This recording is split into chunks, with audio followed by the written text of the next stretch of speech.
Hello team, welcome to another ATP Geopolitics video with myself, Jonathan MS Pearce. It's Ukraine War Frontline update for the 21st of April 2024. I've just spent an hour doing the part 2 to the news update today, the geopolitical and military aid news items. I am going to try and keep this a little bit quicker. If you don't know what the lines on my map mean, please check out the key on the map at the moment. Thanks to JR who's done the mapping today as I've been away. I really appreciate that, mate, an awful lot. Right, no changes to the northeastern axis again from Kupiansk to Svatova to Kreminna. No change to the Seversk front line or indeed to Chasiv Yar and Bakhmut area, although we are going to pop into some sources for that sector. Here we have Syriac maps. This is talking about, I think, what happened yesterday, so a bit of a crossover. I don't think some of these tweets were available yesterday as the mapping was updated. So anyway, Russian army continue increasing the buffer zone around Ivanivska with new advances towards the channel. So this is in the part just to the north of Ivanivska here, and yeah, that's the claim around that area. And then we have indeed, no reports talking about newly geocoded footage shows further advances of Russian troops around the highway towards Chasiv Yar from the side of Ivanivska. The goal is to attack Chasiv Yar from two sides. So that's, yeah, Chasiv Yar is under threat from the south, but also from directly to the east and to the north as well along this Bodanivka line. But no changes to the mapping since that was done yesterday. And then we come to the Avdiivka area where we can see, I don't know if this is Ukrainian gains. No, I can see no talk about this, can I, in any of the mapping that Syriac Maps has done. So, yeah, I don't know too much about that. Nonetheless, it could be just a rejig. So that this area that they had previously mapped as being in Russian control is no longer or is overzealous originally. But yeah, we'll move to the Novokalynove area and Ocheretyne just here, where the Russians are moving further into that settlement, and that is a real worry. They are eking out gains on a daily basis there, as well as taking more ground around Novokalynove, at least according to Syriac Maps there. So let's pop into these sources. We'll look at Syriac Maps first in this northern area. You can see that Novokalynove area, the Ocheretyne area, and indeed a little bit further to the south there, which we'll look at in a second. So situation for the Russian army, they made small advances east of Novokalynove. In addition, troops began moving south of Novomykhailivka and consolidated the presence in the first streets of Ocheretyne. Exactly what it says on the tin. Some small gains there north of Bedici, and this is what I was worrying about. Right, if they have moved along this tree line there, as Syriac Maps is indicating, then we are starting to see this move coming in for the Russians on that northern, along that northern area where it's on a par with the height of the ground to the west of the Derna River. So you've got the Derna River coming down from Bedici, starts in Bedici, comes down here and doglegs around to the west, past Umanska and onto Yasnobrodivka. Now, the Ukrainians can stall the Russians by setting up behind this river, using the higher ground that's here, to keep the Russians at bay, although Semenivka is looking like the Russians are very active there, and that's crossing the river, so it could all be moot if the Russians indeed gain across there, because it's about getting their mechanized equipment across the river, the water course. There are ponds or lakes around there, and river marshy areas as well. So it depends. With at this time of year, it's going to be more difficult to get that equipment across there. So it's going to be mainly, I would have thought, infantry in Semenivka. Whereas to the north here, they can just get their equipment around the top and just come in from the north. So this is where the Ukrainians don't want to allow the Russians to make gains, and it's exactly where the Russians are making gains. So they've done that towards Ocheretyne, which is further to the north along this railway line, and then now we see this attack coming in further to the south. This is a real worry, and it could be not the beginning of the end. The kind of, is the writing on the wall for this whole area. We think that the major trench lines that they're digging with their excavators and whatnot are going to be set further back from here, because you can't build those really, serious trench lines with the built-in fortifications and whatnot close to the front line, because those excavators and contractors will be taken out in the, they want to be operating there. So that's going to be further back here. They'll have something more significant to fall back on. This is just a very useful place in terms of the physical geography. Had they been more prepared in the previous year, really they should have set major trenching lines up here while they were fighting over on this white line here. And indeed, even further back, so where before Heorhiivka was taken, when the Russians were back on the 2014 line here, this would have been the time to set up major fortifications. But of course, they were thinking about offense, and it was early on in the war where they're having some early successes. The Kharkiv counter-offensive, and so they weren't thinking defensively enough at that time. So anyway, Russians putting the Ukrainians under pressure, and that includes around Semenivka. So here we have Surat map saying that the Russians secured the control over the southern and central trench systems of Semenivka, taking control over 70% of the village. Of course, take these claims with a pinch of salt, but it won't surprise me if they're not necessarily true today. They will likely be true at some point going forward. The Russians are pushing in this area quite substantially. And then when we come out from there, we can see we go on next really to this is null reports just confirming what Surat maps are saying about getting towards the or fighting in the outskirts of Ocheretyne, although Surat maps has it further, the Russians further to the west there. If we compare that, actually, let's go and look up there. So Surat maps has that area. No reports is really in line with what Andrew Perpetua is saying, I guess there. And that shows, this is a grey zone. That just shows that possibly Surat maps is inclined to show grey zone as Russian control. If a Russian is fighting there, it doesn't matter that there are Ukrainians there fighting back, it's Russian controlled. Anyway, after initially being repulsed on the southern outskirts, newly geolocated footage shows that the Russians managed to grab a foothold in Ocheretyne, north of Avdiivka. This is only infantry at the moment. Heavy fighting is going on. That's as mentioned, that's a bit of a concern. And indeed, that's the further one that was much later produced by Surat maps, just confirming that they are trying to reach the train station there. Okay, then we're going to come down to Pobieda and Heorhiivka, I think, next, but that's for Surat maps. Before we get there, we're going to go past Pervomaysky, past Novelsky. Interesting that there is no confirmation of the Russians taking this whole area by any other mappers.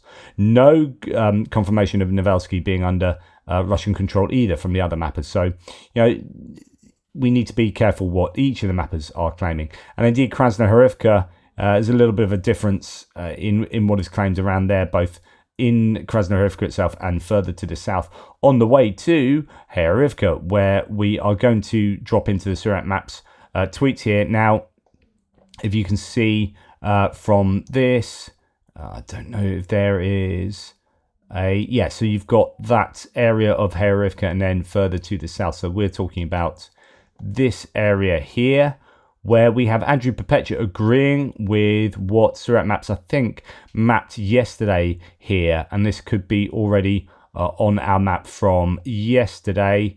Yes, so that is a later tweet after JR did the mapping yesterday, but this is just confirming what was claimed yesterday, that the Russian army had made new advances between Heorhiivka and Pobieda. It is important to note that the advances occurring in the upper zone on this front. The siege of these heights will be elementary to monitor the movements of the Ukrainian army in Heorhiivka and Mobilization, as well as to reach the stronghold of Kharkova, which is much further on, but is where they're heading here. So you can see it's a slight high ground there. You've got the river along which Heorhiivka and Mariinka sit, just to the north there. Mariinka along this lower ground, and this road appears to be on the higher ground, and that's where the Russians are making gains. But Andrew Perpetua also agreeing that there are gains here too, in fact slightly more than Surat maps, just south of the water features between Heorhiivka and Mariinka. So, yeah, this is worrying. Pobieda is one of these areas that was really important for the Ukrainians to stop the Russians from flanking Mariinka. But of course, when Mariinka fell and Heorhiivka has been half sort of taken, then this is less important for the flanking of that. But it is important, I think, still for Konstantinivka and down below for Novomykhailivka. That, as you can see, there's lots of activity taking place there. So it's all happening around these points at the moment. The Russians are still really throwing everything at just these small number of places on the front line. So we zoom out before we go back to look at Novomykhailivka. It's really about you could say Terny and Torska, but even there, I think they've had a bloody nose there, and they're just unable to keep pushing in the same way.